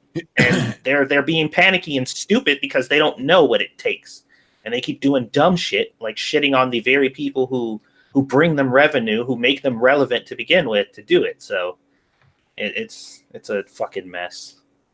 Well, see, that's the problem with his thinking, is that the more they do this, yes, revenue went up. You know why? Super chat. That's it. It's nothing else they did. It's not that ad revenue went way up. It's super chat. And when you start kicking off people's favorite creators over and over again and demonetizing them, YouTube, you're not going to get that money anymore. And look, you know, maybe there are some extreme cases where you have like the ISIS beheading videos. By all means, get them the fuck off the platform. But if it's just that there's people with ideas others don't like, tell them to suck it up. Tell them to suck it the fuck up. They're going to destroy their platform. The antitrust stuff is going to come in and do this, because you have a bunch of pissed off politicians right now who keep hearing over and over about how conservatives are being silenced everywhere coming into a fucking election year. Anyway. Yeah. You think that's what it's about? I think that's what part of the antitrust stuff is right now. Yeah. A lot of what's going on here in America with Google and Facebook and Twitter being pulled up to Capitol Hill was all about the election in 2016. And, you know, oh, wait, you guys, there was some meddlings, but you also had a whole lot of politicians going, why are you silencing conservatives? And then, bam, antitrust investigations. It's amazing how those things came in concurrent order. Yeah. They're fucking themselves. I think if I had one wish, like if all of this shit really did hit the fan and everything started to collapse, my only wish would be that there would be a rise of a whole bunch of other competitors that try to create, you know, that kind of space. You know what I mean? I get you. I just don't see it, and it goes back to the fact that the platforms aren't profitable. You know what's going to happen if YouTube collapses? You're going to be able to upload videos to Facebook and Twitter. I mean, you can upload them other places, but they're not going to be making money. Didn't Facebook finally monetize last year? I think it was. Yeah. They also brought in a copyright thing as well, just like YouTube. And it's just, I get what you're saying, Satsu, that it would be nice if there were competitors, but YouTube's been around a long time. And for some reason, the competitors never seem to, all of the competitors, you know what my problem is with them? It's not even the lack of an audience over there. It's their fucking interfaces. I like YouTube because for the most part, it's simple, it's easy, and the videos load pretty damn quick, even with my shitty internet. Most other of them, it's like, oh, great, look, I'm buffering. Yeah, we were talking about how shitty BitChute is the other day. Yeah, I mean, they're garbage. The fucking site is terrible. Sorry, Chad jumped again. I'm sorry, I'm Barry. With all this depressing nonsense, would now be a good time to play 7 Days to Die, which people can do on the open server tonight after the stream. Yeah, guys, the open server will be over there. After this, I'm going to bed, man. I got a fucking headache. Monkey in the morning. If I do one, it'll be actually in the morning again, or at least after I wake up. Lords of Night, wouldn't you love to see an interview with the original YouTube inventors? Oh, they're enjoying their billions of dollars. I don't think they give a shit. Yeah.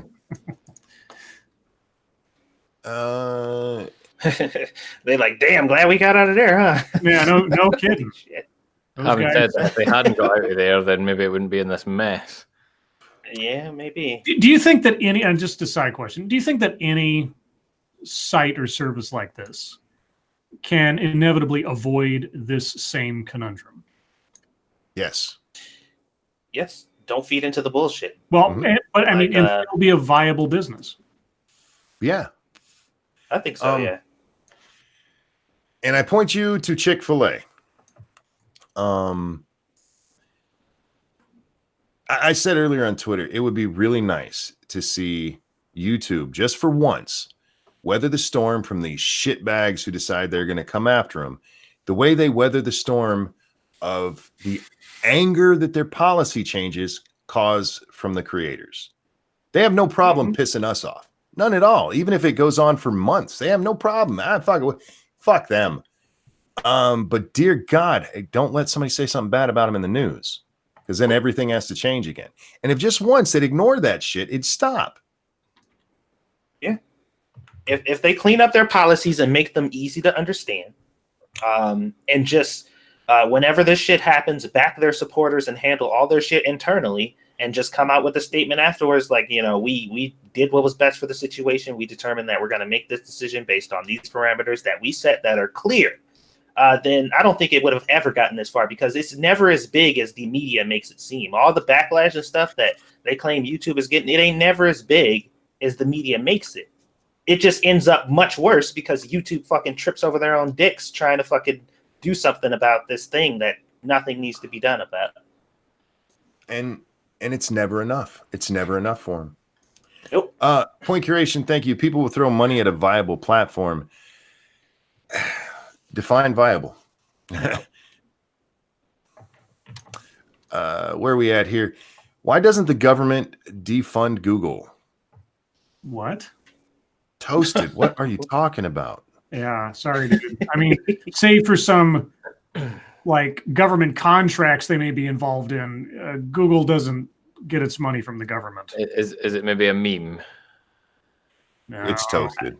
Is toasted a meme? Nearly. Toasted is kind of. That would explain so much. I love you, toasted. Where's that? Morals and chanterelles? What? Oh, they're talking to someone else there. I'm not sure that Republican politicians will actually do anything either. They will likely promise to do something, but I think they won't because it helps them get votes. How do you mean? I'm not sure. Well, I don't. Perpetual controversy helps them with their base. Like as long as YouTube is suppressing conservatives, they have something to complain about. Perhaps. I mean, it's a hard way to get things done if you think they are suppressing your base. Yeah. Just look at what happened in 2016, man. A lot of Trump's word of mouth and enthusiasm came from people online. Yeah. It's how he underspent Hillary by so much. I personally don't want the authoritarians on either side to like step in and do something about it, because I don't think either one of them really has our better interests in mind. Faithless says, what if YouTube charged a small fee for each upload, regardless of ads? Small channels uploading crap nobody watches could offset their losses. I think you'd see a whole bunch of people just stop. Who's going to pay for uploading videos nobody's going to watch? Right. Yeah. Especially when you can upload them almost anywhere else for free. Like, that'd have to be a standard, like across the board, anywhere, for something like that to work. And these days, so many people are looking to make money with what they're doing. And yeah. So, okay, I'll give you $5 to upload this video on the hope that I might make it back in 10 years. I did see a lady, real quick. I want to bring this up.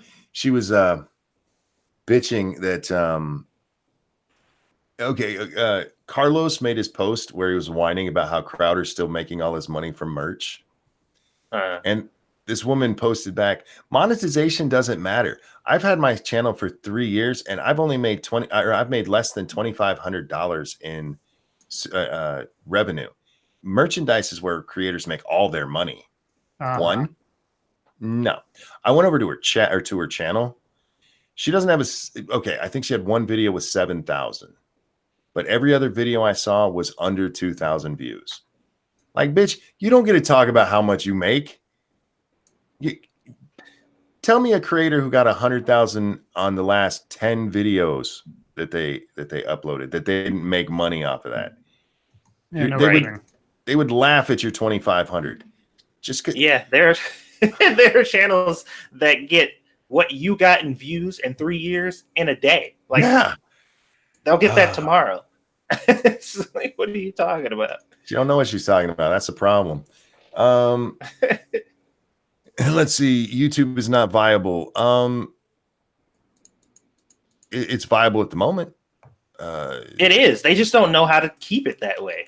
It's going to be interesting to see how this hurts them.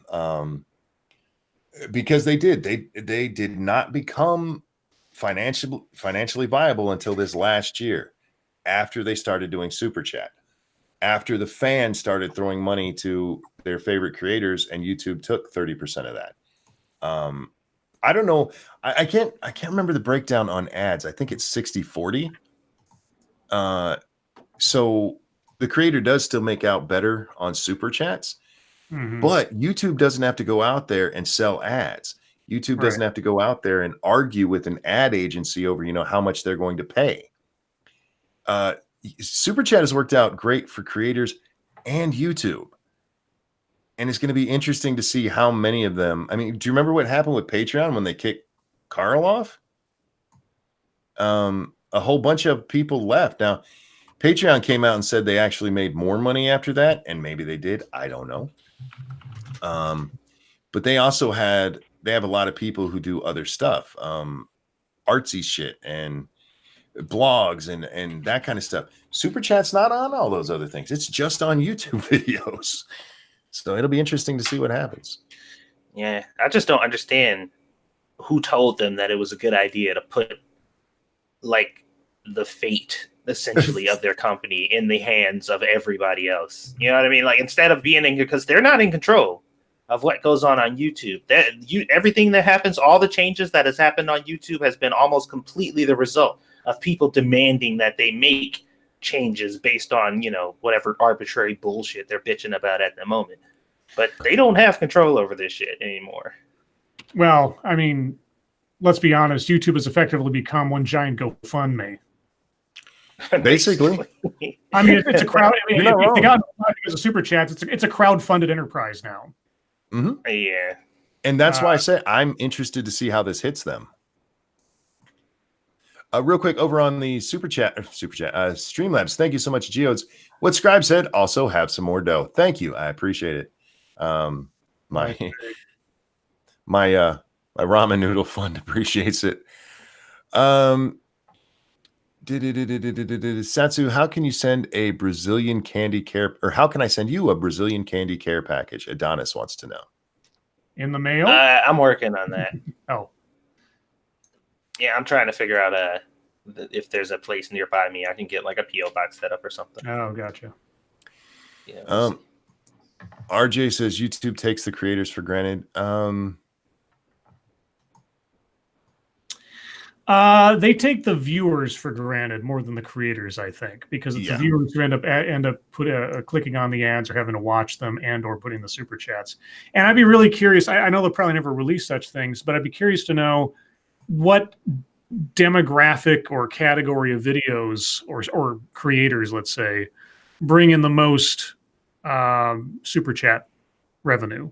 I would assume things like makeup artists or gamers, game streamers. Because like you watch a Mr. Medicare stream, Jesus Christ, that guy just gets showered showered with cash. And of all the people that I would have thought would be demonetized or just eliminated, I to this moment, I'm not that I'm asking for it by any means. I'm just amazed how his channel has never been deleted.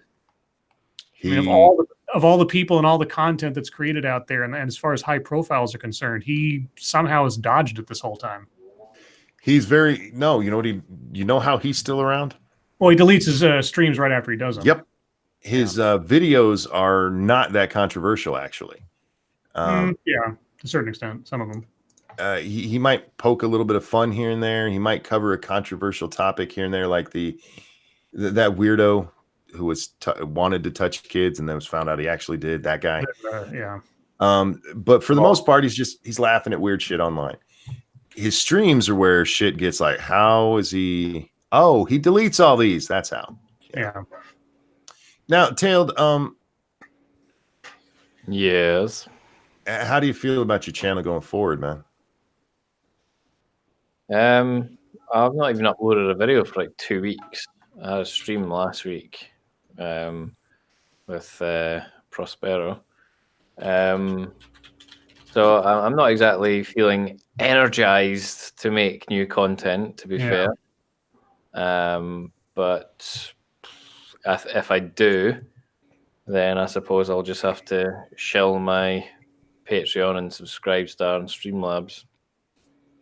Thank you, James. Ali Rakita makes a buttload on Super Chat. Yeah, Nick Rakita at night on his channel, Rakita Law. Is that what it's called? Yeah, man. Like I said, I sat here with knots in my stomach all night waiting for that fucking email. And I'm not convinced it's not coming in the next few weeks because with all of these, they've all rolled out slow. But damn, I feel bad for you guys that did get hit. I wish there was something that could be done, and I kind of hope that YouTube. I have a problem with them not making not differentiating between jokes and serious content, because that's kind of what that Ford person that Carlos was whining about. If all he's doing is actually recording stuff and he's not commenting on it, he's just there recording it, and he got caught up in it because he occasionally catches somebody with their arm in the air. That's not fair. That's not fucking fair to him. It's not fair to people who are making jokes. It's not fair to people who are documenting. Go after the people who are actually bad if that's what you think is the problem. You don't throw. You got to remember, jokes are just a gateway to actual hatred and bigotry. Like it's just. God. One of the articles. Go ahead. No, go ahead. I'm done. So one of the articles I read today actually mentioned the gateways that were there in YouTube. Like, oh, go fuck yourself. You get showered in cash. You didn't answer that, Scribe. What? Oh, what? What do you mean, Medicare? I'm guessing.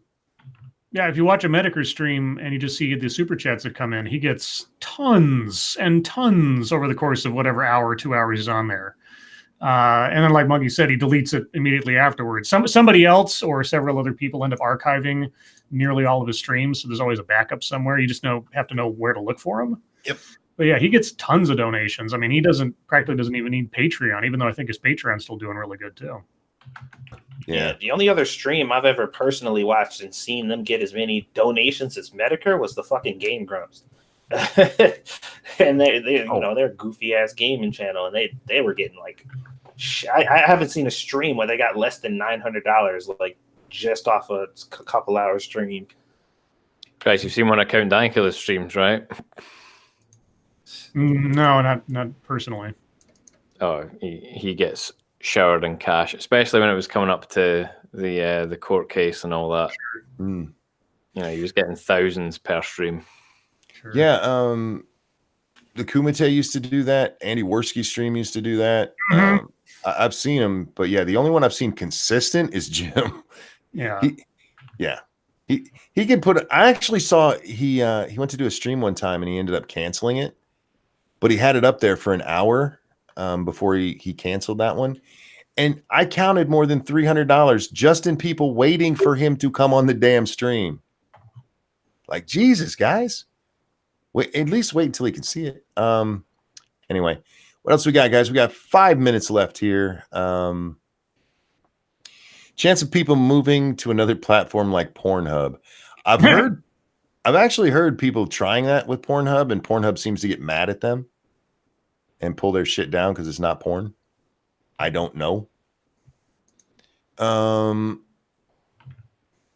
Culture killed comedy. That's a pretty cruel thing they've done. It's true. PC culture's killed comedy. God, man, they're not even making it. They're not seeing a difference between them. They're just hitting it all. How fucked up is that? Oh, somebody was saying that Patreon made more money because they increased the fees. Oh yeah, that's right. Fair enough. Yeah. So yeah, what they'll do is they'll start taking 50% of super chats so that they can make up for what they lose. Use Undertaker strategy. I don't know what that is. Like suplex. I'm gonna drop kick a bitch. Wasn't Pornhub working on a video or a competitor to YouTube called Video Hub? I don't know. There's so many that come in and out. You know how many alternate platforms I've seen since I've started this? Minds was supposed to do it. BitChute was supposed to do it. StreamMe, VidMe, Vimeo. Yeah, I just all kinds of them pop up, but Daily Motion. Yeah, there's not money in it. What else we got? That's Lindsay yelling at her phone. All right. Well, what a night, man. What a night.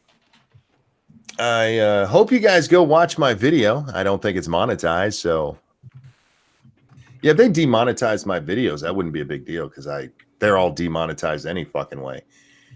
If they demonetize me, it'd be that super chat that fucking hurt. Yeah. Yelling at her phone like we all do. I don't yell at my phone. I rarely use the damn thing. My phone is my alarm for the stream each night. I'm about they to don't have any Gallic they want me to translate. Of course you don't. That's fine. What was that? I was asking if anybody had any Gallic they wanted me to translate. I was just being silly. Gotcha. Could you just put a picture of a naked chick on the screen during your video and upload it to Pornhub? Probably. Call it what? Political porn? I think they get mad at it. I'll just start reading like erotica and make videos of that and put it onto Pornhub. It would have to be if it was political porn, it'd have to be a picture of a naked Angela Merkel. Oh god. Oh yeah, that's hot. That's hot. That's some nice German porn. No! I'm about to nuke Patreon. I support a number of people and it's a pain, but I'm almost there. Understand. Dog wants me to say purple burglar alarm. All right. Let's see. It's not sale if it's gifted, and gifting is legal in California. I don't know what's going on in Monkey, if you ever come to LA, I will Patreon some sweet weed. That's legal for me to say. I'm in a legal state, and I'm in a legal state too. So, and we can't buy it here, but it can be gifted to you. That's such a weird. When they made us a medicinal state, it took 2 years for them to set up dispensaries so people could actually buy it, and they're expecting it'll take that long to set up stores to sell it here for recreational use. So it's legal, but the way people are getting around it is like there's a bookstore that sells bundles of books, and with each bundle of book, you get free weed. Woohoo! And depending on how much you want, the books cost. I think it's anywhere from $40 to $160. And then, oddly enough, the amount of weed you get goes up with each one. Oh my god! I know, right? Amazing. Connor Johnson, thank you so much. What are your thoughts on the Milwaukee Brewers? They're not the Chicago Cubs. Their beer sucks. Oh, wait. I'm not a Brewers fan, but I don't hate them. And I haven't paid any attention to baseball. Is the season even? Yeah, the season should be going, right? The boys of summer. Oh, yeah, they are already going because I was already getting Cubs updates. Guys, it's 11 o'clock. I'm worn out, and I need a fucking nap. Thank you guys for coming and hanging and listening to me whine for an hour and a half of the 2-hour stream. I appreciate you guys more than I can ever tell you. Thank you so much for the donations. I cannot tell you how much I appreciate it. Enjoy them while you can. You gloomy bastard.